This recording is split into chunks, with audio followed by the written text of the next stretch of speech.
Hello students, I welcome you once again to this channel PRABHAVI Competition Hub, and as promised I am going to continue this series. This UP Public Service Commission series is very important if you are going to appear for any UP examinations. Like if you are going to appear for civil services examination of UP Public Service Commission or any exam which is conducted by UP Public Service Commission, this series is going to be boon for you. This is very important series for you, as you must see the previous year question before going for appearing for actual examination, because you come to know about the trend, what type of questions being asked. So as of now we have already covered ancient history, and we are covering now the medieval one video of medieval period has already been covered. So today we are going to cover Delhi Sultanate, and in Delhi Sultanate, you know about Delhi Sultanate that there are a lot of dynasty in Delhi Sultanate. So we will cover the first dynasty of Delhi Sultanate period, that is slave dynasty. Okay, so question number one is, who was the founder of slave dynasty? Slave dynasty is also called Mamluk dynasty. Mamluk dynasty. So slave dynasty was founded by one of the slaves, one of the biggest slave I could say. Uh, his name is Kutubuddin Aibak. He is famous as Lakh Bucks also. His other name is Lakh Bucks. He was a very important important uh, person in terms of history of slave dynasty. He founded the slave dynasty. So slave dynasty was the first of the five unrelated dynasties to rule India during the Sultanate period, and the Sultanate period was between 1206 to 1290. This was the period of not only Sultanate period, this was the period of slave dynasty. Sultanate period was between 1206 till the first battle of Panipat, which took place in 1526. Okay, first battle of Panipat. So when the Ibrahim Lodi of Lodi dynasty was defeated by Babur, and a new uh, empire established in India, Mughal Empire. So Qutbuddin Aibak ascended the throne of Delhi Sultanate in 1206, and with him started a new line of successive kings in Delhi Sultanate period. He was the founder of slave dynasty. Qutbuddin Aibak and all his successors were slaves. All his successors were slaves. That is why this dynasty is called slave dynasty. His next to him was Iltutmish, who was himself a slave, who was the slave of Qutbuddin Aibak, but he was very talented. That is why Qutbuddin Aibak married his daughter to Iltutmish. Next, second question: the capital of Qutbuddin Aibak was Lahore, not Delhi. Qutbuddin Aibak, the capital of Qutbuddin Aibak was Lahore. First time Delhi was opted as a capital by Iltutmish, not by Qutbuddin Aibak. So after the death of Muhammad Ghori in 1206, his general, who was a slave, whose name is Qutbuddin Aibak, who was in charge of Lahore and North Indian possessions, was invited by Amirs of Lahore to assume the power of Ghori. The capital of Qutbuddin Aibak was Lahore itself. Taj Uddin Yildiz, governor of Kirman, ascended the throne of Ghazni. It seems that it was the desire of Muhammad Ghori that Qutbuddin Aibak should succeed him in India. In his brief reign of 4 years, that is 1206 to 1210, he actually unfortunately died while playing a polo game. So during this short period of 4 years of his reign, he moved his capital to Lahore to frustrate Yildiz's ambition of annexing Punjab. He strengthened his position by matrimonial alliances with influential rival Turkish chiefs. Nasruddin Kabacha of Multan refused to accept Qutbuddin Aibak as a ruler of Delhi Sultanate. Due to this, Aibak always stayed in Lahore and never got a chance to move to Delhi. Next, Third question, who among the following established Delhi as the capital of Sultanate period? I told you that it was Iltutmish, who was the successor of Qutbuddin Aibak and also a slave. He was a slave of Qutbuddin Aibak. He married to the daughter of Qutbuddin Aibak. His name is Iltutmish. So he finally shifted the or founded the Delhi Sultanate capital, and he is considered to be the real founder of Delhi Sultanate. He ruled between 1211 to 1236. Before this, Aibak ruled from Lahore. He is said to have introduced first Arabic silver, that is 175 grain, and copper currency, which were two basic coins of Sultanate period. Very important. Okay, and in 1229, Iltutmish got recognition as the Muslim Sultan of India by Caliph of Baghdad. So he was working under the overall religious caliphship of Baghdad. Iltutmish after that assumed the title of ul Momini, Amir ul Momini, or commander of the faithful, and had the name of the Khalifa inscribed on his coins. This was a great achievement of his life. Okay. Next is fourth question. Who was the first Muslim ruler of Delhi? So answer is Iltutmish, because he established Delhi as a capital. In the Qutbuddin Aibak period, it was Lahore which was the capital, but Iltutmish shifted his capital to Delhi. So Iltutmish was the first Sultan of Delhi who received the investiture from Caliph. Caliph recognized him the Indian ruler in 1229. In 1229 AD, the Caliph of Baghdad, Al Muntasir Billah, bestowed on Iltutmish the title of Sultan-e-Azam, or the Sultan the Great. Thus, in this way, he was first legally independent Sultan of Delhi. He was successful in keeping the throne of Delhi safe from danger of Mongol invasion. Mongols were very dangerous, like Genghis Khan and all, as well as from the attacks of both Tajuddin Yalduz and Kabacha, who wanted to annex Punjab and all. So he broke up the Rajput powers in the north and established his supremacy over them. He made his rule hereditary, that the son of the ruler will be again the new heir of the empire. He issued also coins with his name and made the Delhi as a beautiful capital. He is said to have introduced first Arabic silver, currency and copper currency. Arabic silver currency was of 175 gram silver, which were two basic coins of the Sultanate period. Iltutmish belonged to the tribe of Ilbari in Eurasian steppe of Turkestan. Iltutmish was the first appointed governor of Badaun also, in recognition of his services during the campaign of Muhammad of Ghur against the Khokhars in 1205-1206, and he was recognized by Qutbuddin Aibak, and he married Qutbuddin Aibak married his daughter to him. Amir Ali Ismail invited Iltutmish for coronation in Delhi with the approval of Turkish nobles after the death of Aibak. Iltutmish declared himself Sultan in 1211 AD. So who was called as a slave of slave?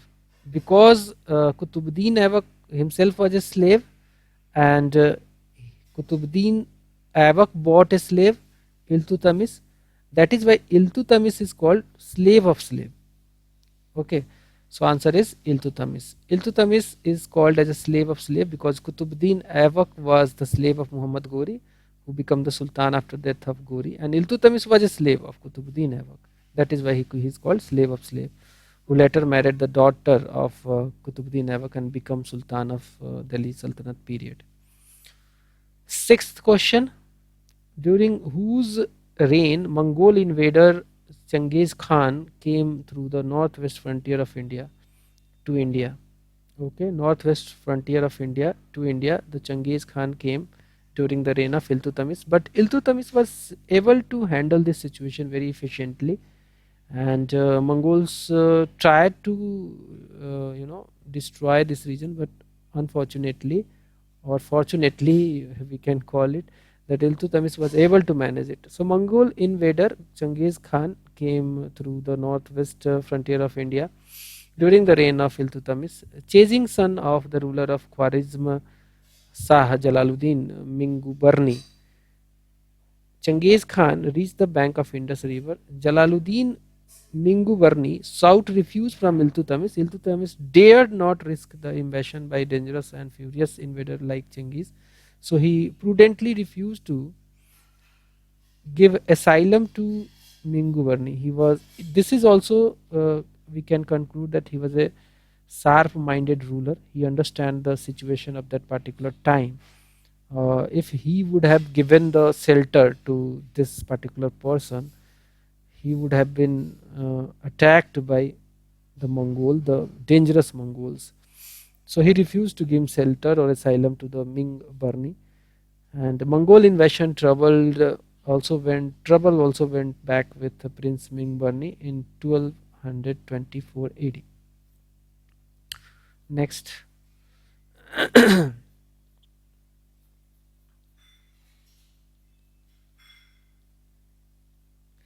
Seventh number question, let us see. The original name of Genghis Khan was Ulugh Khan.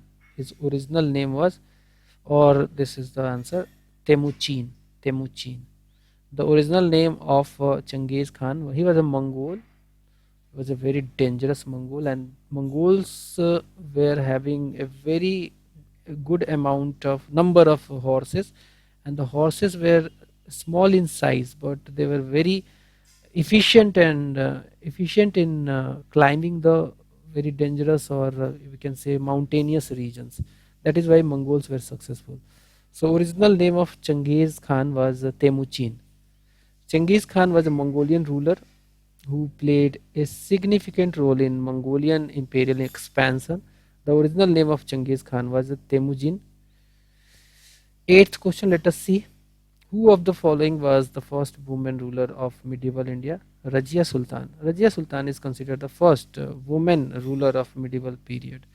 Rajia Sultan was who reigned from 1236 to 1240. She was daughter of Iltutmish, and Iltutmish, recognizing her talent and ability, he he had given the reign of that particular time of the Delhi, Sultanate period. So she ruled between 1236 to 1240. She had the unique distinction of being the only woman to occupy the throne of Delhi Sultanate. She was the first female ruler of Delhi Sultanate period. The Turkish nobles were reluctant to accept a woman as their ruler. That is why the struggle started, and she had to suffer a lot. She was, many times she was attacked, and she displayed a very courageous nature. She was able to rule for at least 4 years. Otherwise these nobles were very ruthless, and ultimately she was dethroned and she was killed. Especially when she challenged their power, she was treated very ruthlessly. Ninth question, who was behind the dethroning of Rajia Sultan or Rajia Begum? Answer, Turks. They were the nobles. So Turkish nobles were behind the dethroning of Rajia Begum. They revolted against Rajia Begum under the leadership of governor of Bhatinda, Malik Altunia, and Rajia Sultan showed very efficient management, diplomacy. She married to Malik Altunia later period, but that was also again they both were together defeated by the Turks, headed by his brother. So 10th question, which Sultan of Delhi is said to have followed the policy of blood and iron? Answer is Balban. Balban followed the policy of blood and iron. He became very ruthless, and he ruthless against the Turkish nobles. He brought lot of policies which restricted the expansionist nature of the nobles. So it is said that the Balban had adopted the policy of blood and iron. The main characteristics of the leadership of Balban were, first, the divine right of king, that he told that it is the divine right of king to I am being bestowed this kingship by God. He tried to uh, you know explain to everybody. and second, the sultan must be autocratic. According to him, sultan is a representative of God or niyamat e khudai on earth, and his place comes after Pagambar. Sultan gets the inspiration and strength from the God to work. Due to this, the public and Sardars have to no right to criticize his work. And he also brought the Sijda and Paibos system. Sijda was bowing towards the Sultan, Sultan, and Paibos was the kissing the feet of Sultan. So these two systems were introduced by Balban. 11th question, assertion region. Assertion says Balban made his government firm and centralized all authority in his hands. That is absolutely true. Reason, he wanted to protect the northwest frontier against the Mongol invasion. No, region is not so far correct, because he doesn't wanted to control frontier against Mongols invasion.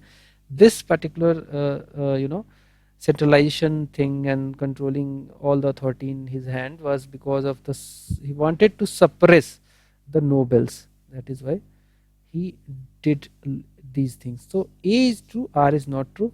So correct answer will be C. Both assertion and reason are true, but reason is not correct explanation of assertion. So Balban has strengthened his rule and concentrated all powers in his hands. He considered the king as a shadow of God and considered the king as symbol of autocracy. According to him, dignity and prestige of the king were essential for kingship. Okay. He took many steps to ensure northwestern borders of his empire from Mongol invasion, but the centralization of power by Balban had nothing to do with Mongol security. Hence, option C is the right answer. Next and the last question of this particular topic, slave dynasty. Which of the following sultans has called himself the helper of Caliph in his inscription on the walls of mosque at Gar Mukhteswar? Answer is Balban. Which of the following sultans has called himself as a helper of Caliph? Caliph was the spiritual guru of or spiritual head of Muslims all over the world. So Sultan Balban said he called himself the helper of Caliph in his inscription on the walls of mosque at Garh Mukteshwar. So answer is A. Balban has called himself as a helper of Caliph in his inscription on the walls of mosque at Garh Mukteshwar. So guys, that's all from this video. 12 questions we have discussed from slave dynasty. These are the very important questions and questions with answer with explanation will definitely enrich you in attempting many questions on these topics. That's all from this video. I hope you like the class. If you like the class, then definitely do subscribe to channel also, and also press bell icon so that you can get notification of the latest videos which are being published in on this channel. Thank you. Bye bye.